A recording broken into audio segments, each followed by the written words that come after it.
listening to episode 15, chapter 4 of the Daily Growth Discipleship podcast. I'm Chris Lamberth. And I'm Josh Havens. We're on a journey to learn what it means to live a lifestyle of discipleship. We're glad you're joining us and hope that as you set aside this time for God, that He will help you grow today in the everyday moments of life. Today, we're continuing our conversation with Pastor Darryl Dash. Darryl is a pastor and church planter in Toronto with over 25 years of ministry experience. He also has a doctorate of ministry degree from Gordon Conwell Theological Seminary. He's written the book, How to Grow, Applying the Gospel to All of Life. He currently serves as the pastor of Liberty Grace Church in Toronto. He and his wife Charlene are co-founders of The Gospel for Life, and they are both passionate about helping people grow. I'm really good at getting overwhelmed by starting a new project.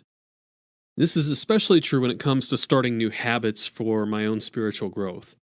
I'll try to start everything all at once. So if I'm looking at, for instance, Darryl's 3 basic habits of Bible reading, prayer, and fellowship in a community, I would want to naturally start all 3 of those all at the same time and spend like 2 hours reading the Bible, an hour in prayer, and make sure that I'm at the church every time the doors are open. That's just kind of how I approach things in life. As a kid, I would be told to clean my room, and inevitably, I would take this same approach and want to deep clean everything in my room. So I'd clean off all the shelves and put everything into a big pile in the middle of the floor. But then I hit a problem. That pile in the middle of the floor overwhelmed me, and I ended up not getting my room cleaned. But we can do a lot of the same things when it comes to our own spiritual development and putting habits in place that will allow us to grow. We can say, I want to start everything all at once and I got to do this right. And in this chapter, Darryl has some great basic practices that we can put into place to help us get past some of these obstacles that we face when starting new habits. And one of the most practical pieces of advice that he gives in this episode to me is this challenge to start simple. So let's say I'm struggling, I know I need to read the Bible and pray and go to church. Let's say maybe, okay, I got the church thing down. There's something I do want to hit on if we have time on fellowship with the community. But let's just say I need to start practicing Bible reading and prayer. How do I begin? What's the best way for me to go about introducing these habits? You've got 7 best practices. Yeah, one thing I say is to start small. Well, a lot of people I know, they really begin by trying to do too much. And this is a classic, it's New Year's Day. From now on, I'm going to do whatever. And, it's really good to start small. And I know if you've read a lot of stuff about habits, you know this. Instead of setting this huge goal, set a goal that you're 80 to 90% comfortable that you're going to achieve, and we keep reducing it until it's going to be so simple for you to accomplish. And then shape the environment. So, one of the things I do is I just make it very easy in the morning to get up and everything's all set for me to first thing open my Bible. I want it to be easier to open my Bible than it is to open my smartphone. And just setting the environment so that your environment shapes your behavior. So what are some things you can do to set up your home or your workplace or whatever so that you can engage in these practices? And then you just say triggers and rewards that, for me, a trigger in the morning is my alarm goes off. And it's like, okay, I know that's my cue to get up and do my devotions. And my reward when I'm done is, okay, now I can check my phone.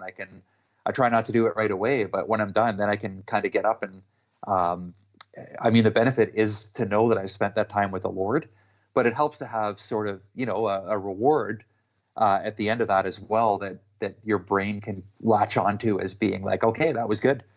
And then I think focus on making progress. And by that, I mean, a lot of us are perfectionists. We figure if we don't do it perfectly, we may as well give up. And the whole idea of, I think the saying is progress, not perfection. If you're getting a little bit better, like you're not doing it perfectly, but you're heading in the right direction, celebrate that and keep going even when you fail. I think I'm on number 6 right now. I know nobody's keeping track of this, but I love this one. This is my wife. We're so different And so number 6 is to know yourself. If I tell Charlene how I do my, say, devotions, how I read the Bible and pray every day. In fact, I did do this. I told her about a Bible reading plan that I thought she should follow. 3 months later, she came back and she said, "You've just ruined my devotional life." I said, "What did you mean?"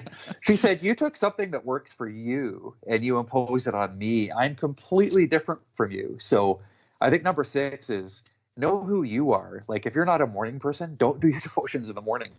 If you like variety, look for ways to sprinkle variety into how you pursue God. If you're an extrovert, find a way to engage in these core habits with other people. But you need to know who you are and what works for you. And then number 7, you've talked about this already. You pay attention to resistance. And I'll give you an example of this. We're as we record this, we're starting to head into the good weather.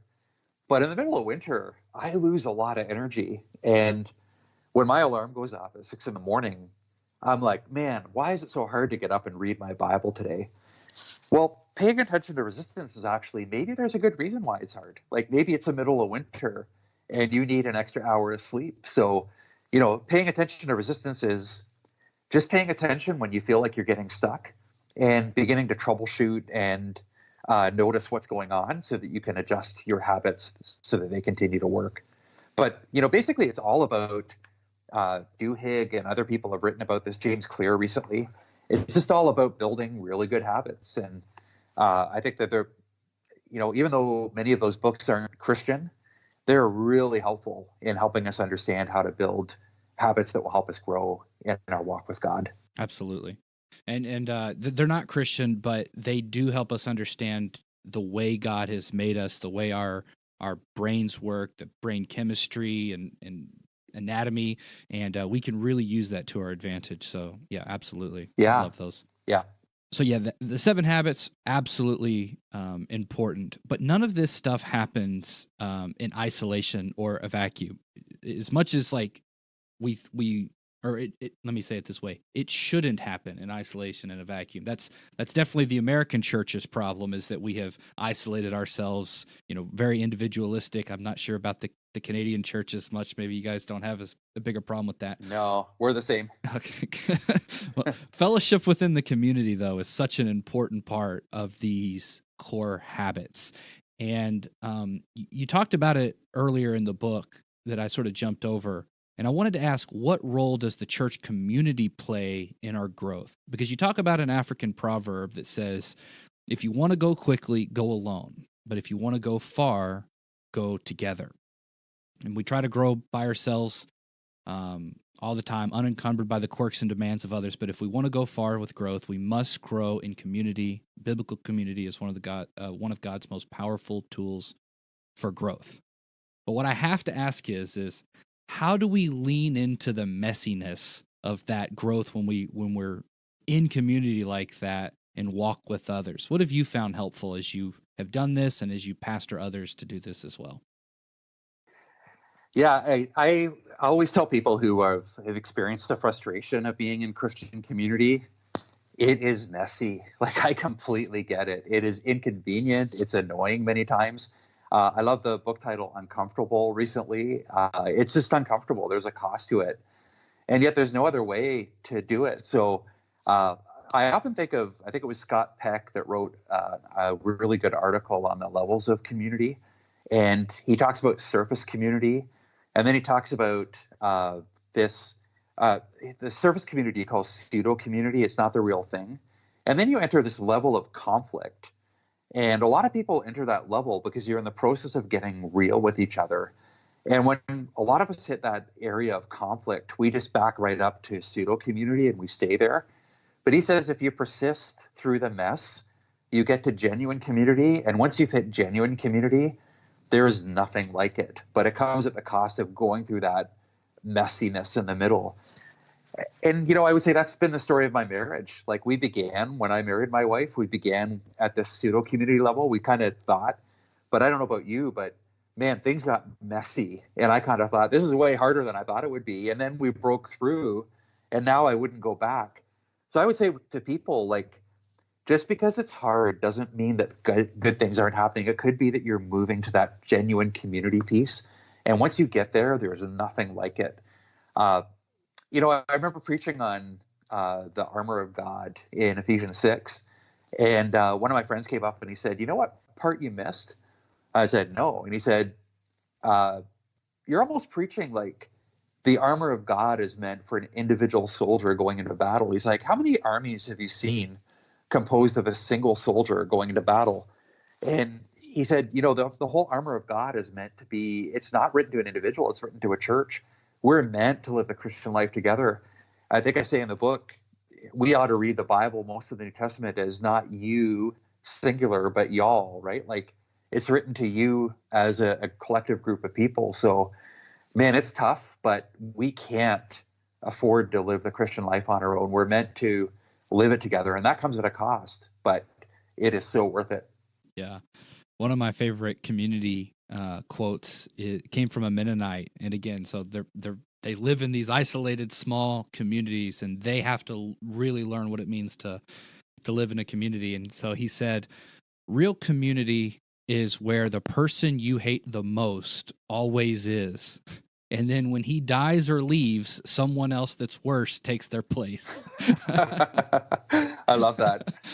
Yeah. And not to say that it should all be terrible, but that's really what's at stake when we're wrestling with the community is there are those people that are sometimes there, and we have to learn how to offer them grace as God has offered us grace, and love them and cherish them as brothers and sisters. And so that's really where when that friction happens, this is where that growth really is able to happen. So, and I actually think it's by God's design. Like I think God places those people within the church, not as something that is contrary to his plan, but it's actually part of the beauty of the church. That, and by the way, I think we're that probably those people to other people as well, right? We're maybe the people that other people struggle with.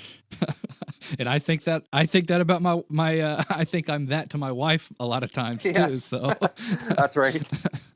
Yeah, sounds good. Well, Darryl, this has been just a great conversation. I wish we could just sit down and keep talking for hours. There's still so much I know that we could dive into and go into more detail, but that's okay because people need to go out and buy your book. Again, we've just sort of scratched the surface and there's more stuff that they could get into. Where can people go to buy your book and find out more about you? Yeah, if you go to my website is Dash House, DASH, and then house, 2 H's in the middle.com. And that's my personal website. My wife and I started a ministry kind of based on the principles of the book called Gospel for Life, FOR, life.com. And then just anywhere you can buy good books, Amazon or Barnes & Noble, anything like that, you can pick up the book. But yeah, I'd love to hear from you. If anybody wants to email me, just go to my website and hit contact. I'd love to hear from you as well. And you do have a really great resource on Gospel for Life that I meant to mention when we were talking about the 6 stages. You have a little assessment on there that you can take and sort of assess where you're at, maybe if you want to see where you're at in those 6 stages. But Absolutely, yeah. So, well, Darryl, again, thank you so much. Any last words that you would like to say before we sign off?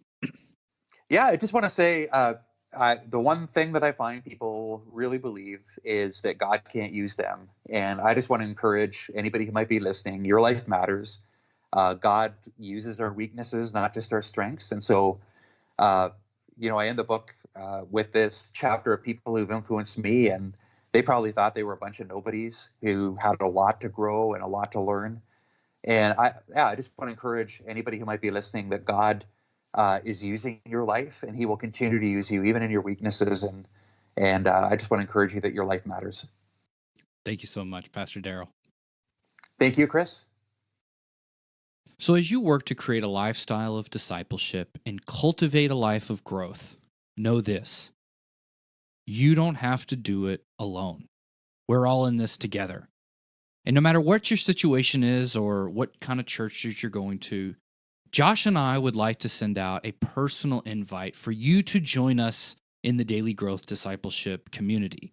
And if you want to join us in learning how to create a lifestyle of discipleship, please head on over to dailygrowthdiscipleship.com and click on that link to get started. We have 5 steps, and we would love for you to join us. Step 3 is walk with someone else. And so we want you to connect with people in your own area and community, but we also are trying to build a community online here at Daily Growth Discipleship. And with that being said, I would like to tell you guys about a really cool opportunity that we have going on right now. We want you to also engage with Pastor Darryl's book, How to Grow, because we think it's that important. It's such a simple and yet practical book for helping us understand the gospel and implement growth in our life. And so we want to give away 5 copies of the book. So head on over to dailygrowthdiscipleship.com/giveaway to find out how you can enter this contest to win a free copy of Darryl Dash's book, How to Grow. Thanks for listening to the Daily Growth Discipleship Podcast. If you want to stay up to date with everything that's happening at Daily Growth, go to dailygrowthdiscipleship.com and subscribe for free. Or subscribe on Apple Podcasts, Google Podcasts, and Spotify.